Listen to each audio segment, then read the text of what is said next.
Il y a 4 ans, j'ai fait une vidéo sur ma liste de reptiles de rêve, ceux que j'avais hâte d'avoir un jour. Aujourd'hui, ce jour est arrivé, et je les ai tous.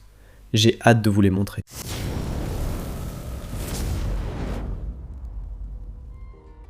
Je pense que tous ceux d'entre nous qui aiment les reptiles ont une liste de reptiles de rêve. Des espèces qu'on espère peut-être avoir un jour. Et j'ai beaucoup de chance, car maintenant, je les ai tous. Et la raison pour laquelle je le sais, c'est qu'il y a 4 ans, j'ai fait cette vidéo, juste ici. C'était le 12 août 2021, donc il y a 4 ans.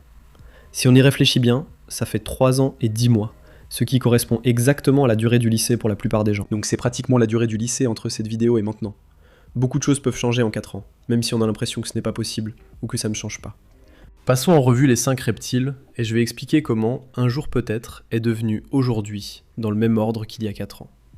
Numéro 5. Tégu noir et blanc argentin. À l'époque, je ne pouvais qu'imaginer avoir un lézard dinosaure aussi grand qu'un tégu noir et blanc argentin.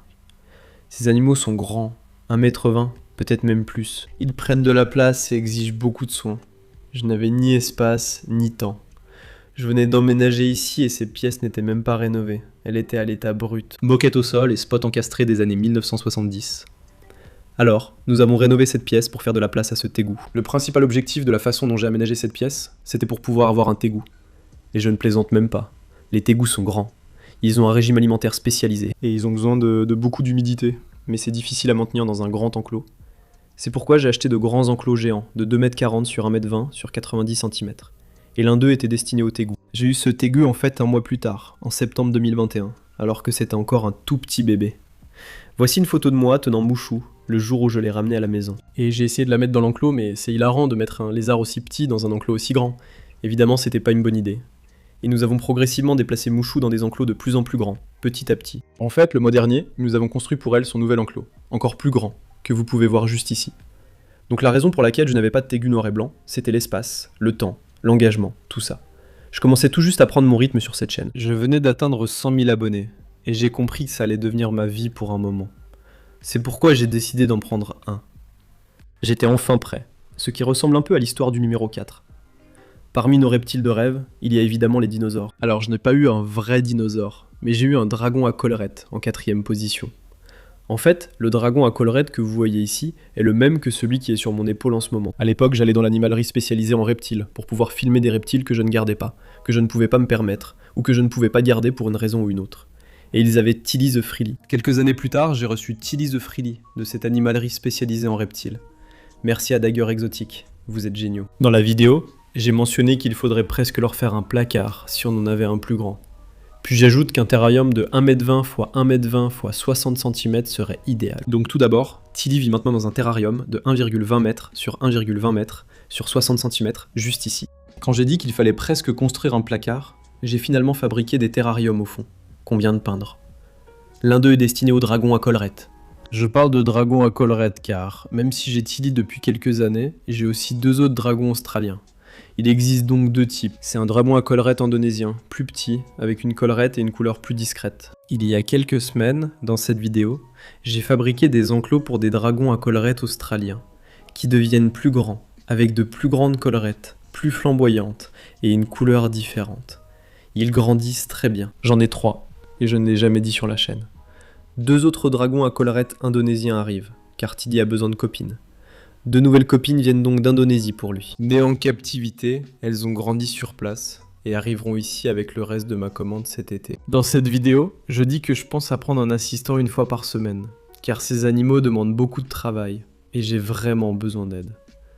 Et c'est la raison pour laquelle je n'avais pas pris de dragon à collerette avant. C'est que je n'avais pas le temps pour des animaux qui demandent un peu plus de soins, comme les dragons à collerette. Environ 1 an après cette vidéo, j'ai embauché quelqu'un pour m'aider avec les reptiles. Harry a très bien travaillé et est resté quelques années. Et maintenant nous avons Trish, ma femme, et c'est un peu la soigneuse en chef ici, elle s'occupe de tout. Donc je n'avais pas d'aide à l'époque, mais maintenant oui. Et c'est pour ça que je peux avoir beaucoup de ces animaux, auxquels je ne pouvais pas consacrer de temps auparavant. Une paire de mains en plus fait vraiment une énorme différence. Gérer ce travail, produire des vidéos, parler aux sponsors, gérer le business, les impôts, c'est un vrai métier. En plus, s'occuper de tant de reptiles serait impossible sans aide. Vous connaissez Trish, génial et souvent dans les vidéos. On forme aussi Alfie. Nous formons un soigneur animalier en ce moment. Donc, laissez-moi juste... Bon, il faut que tu... La semaine dernière, dans cette vidéo juste ici, je n'ai pas besoin de toujours montrer les vidéos, mais on était en train de le former, et oui, il s'en sort très bien. Les dragons à collerette nécessitent beaucoup de temps et d'efforts, consomment de nombreux insectes, et je suis ravi de les avoir enfin. Nous avons déjà réalisé ou allons réaliser des vidéos sur l'aménagement de l'habitat de tous ces animaux, y compris le dragon à collerette. Je manquerai à mon devoir sans remercier vivement Reptile Sheep et New Age Pet pour m'avoir aidé à aménager l'habitat de tous ces animaux. Il y a quelques semaines, nous avons réalisé une vidéo sur Mouchou, notre tégou, qui découvrait sa nouvelle maison dans un terrarium New Age. J'adore ces terrariums New Age Pet. Je n'ai jamais vu de terrarium à un prix aussi incroyable, avec une qualité aussi exceptionnelle. Et ensuite, je l'ai rempli avec du Reptile Sheep, que vous pouvez d'ailleurs vous procurer juste ici, le lien est dans la description ci-dessous. Une qualité incroyable pour un prix exceptionnel. Et il y a tellement d'options différentes aussi, donc peu importe si vous voulez des gros copeaux, des petits copeaux, en sac ou en cube, peu importe. Reptile Sheep a tout ce qu'il vous faut. Visitez choui.com pour obtenir les produits que j'ai utilisés pour installer mes reptiles de rêve, comme ces superbes boas arc-en-ciel brésiliens, en quarantaine ici. Merci à Choui de sponsoriser cette vidéo. Reprenons la liste. Le numéro 3 sur la liste est une espèce de serpent que j'étais sûr d'avoir un jour, et ce sont les boas arc-en-ciel brésiliens. J'ai eu quelques boas arc-en-ciel brésiliens, et, il y a 4 ans dans une vidéo, j'avais prédit ce qui se passerait si j'en gardais un, raison pour laquelle je ne l'ai pas fait au départ. Je vais vous expliquer. J'ai dit que c'était le plus beau serpent non venimeux, et je le crois vraiment. C'est un serpent de 5 pieds qui est magnifique. C'est la taille idéale d'un animal. Ils ne sont pas fragiles et ne peuvent pas vous blesser. J'ai eu un boa arc-en-ciel brésilien il y a quelques années, mais il est malheureusement décédé. Dans la vidéo d'il y a 4 ans, j'ai dit quelque chose comme « Si vous prenez un boa arc-en-ciel brésilien bébé plutôt qu'adulte, cela demande beaucoup plus d'efforts et de travail supplémentaires. Et vous ne pouvez pas simplement laisser le bol d'eau, parce que si elle se renverse pendant quelques heures, vous pourriez retrouver un serpent mort en revenant, car ils ont besoin d'une humidité très élevée. Ce n'est pas drôle, mais c'est pourtant ce qui s'est passé. Quoi qu'il advienne avec les reptiles, j'en suis responsable, et je n'accuse personne d'autre. Mais il y a eu un incident où une gamelle d'eau a été laissée complètement vide pour ce boa arc-en-ciel brésilien. Le système de brumisation, lui, était à sec. Le réservoir était vide. L'animal s'est desséché et est mort. Je suis responsable, et pas fier. J'ai réalisé une vidéo à ce sujet. Depuis, nous avons changé nos méthodes et la surveillance pour éviter que cela ne se reproduise. Cependant, le fait est que j'avais littéralement prédit ce qui allait se passer, environ 3 ans plus tard. Mais la semaine dernière, je me suis procuré 2 autres boas arc-en-ciel brésiliens. Je les ai eus par échange. Je les ai eus contre 32 geckos léopards. C'était peut-être pas l'idéal, mais je suis content. Ils sont super, encore bébés et demandent beaucoup d'attention. Heureusement, j'ai de l'aide maintenant. L'aide est géniale car elle vit ici, ce qui rend plus facile de descendre vérifier chaque jour. Ces animaux seront incroyables. Je suis ravi de les avoir et j'ai hâte qu'ils grandissent. Juste les animaux que je vois, comme Reptilian Garden, c'est lui qui m'a un peu inspiré à en avoir un. Elle montre toujours Bowie, ce superbe boa arc-en-ciel à la coloration incroyable et au tempérament parfait. C'est ce que je veux, que je recherche et que j'aurai. Quand je referai cette vidéo dans 3 ou 4 ans, ces animaux auront atteint leur taille adulte et j'ai hâte de le montrer. Ensuite, il faut absolument inclure un amphibien dans ces listes, comme les dendrobates. Pendant longtemps, je n'ai pas maintenu cet animal, car l'humidité m'inquiétait et il pouvait se dessécher. Je veux dire, maintenant qu'on a parlé de ce boa arc-en-ciel, ceux-ci sont beaucoup plus faciles à maintenir tant que vous avez un couvercle en verre sur le dessus, et tout le reste. Donc il y a quelques astuces pour les dendrobates qui rendent leur entretien vraiment facile. Et à l'époque, je n'avais aucune espèce de dendrobate. J'ai fini par obtenir mes premières dendrobates quelques mois plus tard, ou peut-être même plus tard ce mois-là, en août 2021. Et depuis, j'ai eu plusieurs espèces, et j'ai des terrariums vraiment sympas. Il y a 4 ans, j'ai expliqué en vidéo que les Lucumella, les dendrobates Bumblebee, sont mes préférés. J'en ai désormais beaucoup. Je ne m'imaginais pas avoir des Santa Isabel, mais j'en ai, et ce sont parmi mes préférés. Leur chant est incroyable. Ces animaux ne sont pas les plus beaux, mais nous avons élevé des bébés depuis des œufs, puis des têtards, jusqu'à de petites grenouilles presque prêtes pour un terrarium pour adultes de taille normale. Nous avons plusieurs espèces en grand terrarium. Il y a quelques années, j'aurais conseillé de ne pas les mélanger, surtout dans de petits terrariums.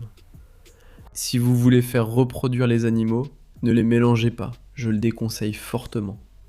Ce terrarium fait 1500 gallons, il est énorme, la moitié d'une chambre. J'ai une espèce de Tamtorius, un Dendrobates et une espèce de Philobates qui ne peut pas se reproduire. Et le terrarium est vraiment très grand. Il ne se dérange ni ne se harcèle. Je suis très heureux de le faire. Je garde donc ces animaux dans ce que j'appelle de l'art vivant, et je les appelle toujours comme ça. Et c'est la raison pour laquelle j'aime autant les dendrobates, c'est qu'ils sont tellement amusants à regarder.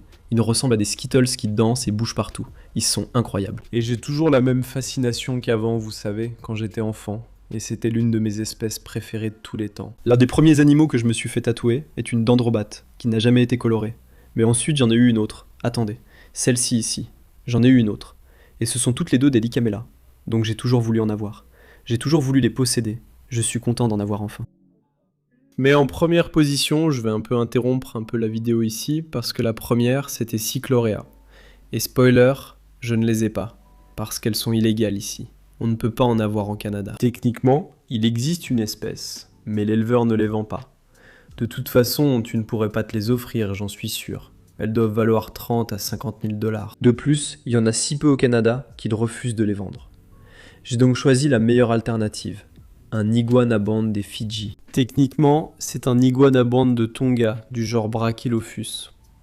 Savais-tu que ces iguanes ont sans doute été introduits à Tonga par les humains et ne sont même pas originaires de là-bas? Ensuite, il y a Snoop, l'iguanaband des Fidji, qui me regarde bizarrement. C'était aussi un reptile de rêve pour moi, sans imaginer en avoir un jour. Ce qui est drôle, c'est que ceux-ci sont illégaux aux États-Unis, alors que les cycloras sont faciles à trouver et peu chers. On en voit à longueur de journée pour 300 $. Ici, tu ne peux pas avoir de cyclura, mais tu peux acheter des iguanabandes. Ils coûtent cher, plus de 1000 $ chacun, mais ça en vaut la peine, je les adore. J'espère avoir des œufs cette année. Devrais-je faire une vidéo sur les 5 reptiles de rêve qui me manquent encore? Il y en a que je n'ai toujours pas. Faites-le moi savoir dans la section des commentaires ci-dessous, et dites-moi quels sont vos reptiles de rêve. Et racontez-moi comment vous rêviez d'un reptile en particulier, et avez fini par l'obtenir. Donc, écrivez-moi carrément un essai dans les commentaires en gros. Sur ce, merci d'avoir liké et de vous être abonné. Merci aux abonnés sur Patreon. Des vidéos en avant-première, des réductions sur le merch, des entretiens individuels. Tout ça et plus encore pour seulement 1 $ par mois. Et comme on fait des vidéos 2 fois par semaine, ça veut dire qu'on se retrouve dans la prochaine vidéo.